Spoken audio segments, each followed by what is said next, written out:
ஆடு, மாடு, கோழி, மீன் இவையெல்லாம் இறந்தால் அதோட பிணத்தை எவ்வளவு காசு கொடுத்தும் வாங்க ஆட்கள் இருக்கிறார்கள். ஆனால் நீங்கள் இறந்தால் சும்மா கொடுத்தால் கூட எவரும் உங்கள் பிணத்தை வாங்க மாட்டார்கள்.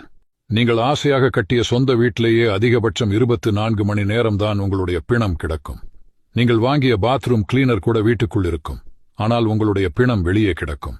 இப்படி யாருமே விரும்பாத உடலை வைத்துக்கொண்டு என்னவெல்லாம் ஆட்டம் போடுகிறோம். நான் யார் தெரியுமா, நான் அப்படி, நான் இப்படி என்று சுயதம்பட்டம் அளப்பறைகள் செய்து ஆணவத்தில் வாழ்கின்றோம். விதவிதமான நகைகள், விலை உயர்ந்த ஆடைகள் அணிந்த உடல் என்பதற்காக புதைக்காமலோ எரிக்காமலோ விட்டுவிடுவார்களா? நட்சத்திர ஓட்டல்களில் விதவிதமான உணவுகளை சாப்பிட்டு வளர்த்த உடல் என்றால் மட்டும் வீட்டில் வைத்து பூட்டிக் கொள்வார்களா? உலக அழகியே ஆனாலும் அந்த உடலை விட்டு உயிர் போய்விட்டால் அது பிணம் என்றுதான் கூறுவார்கள்.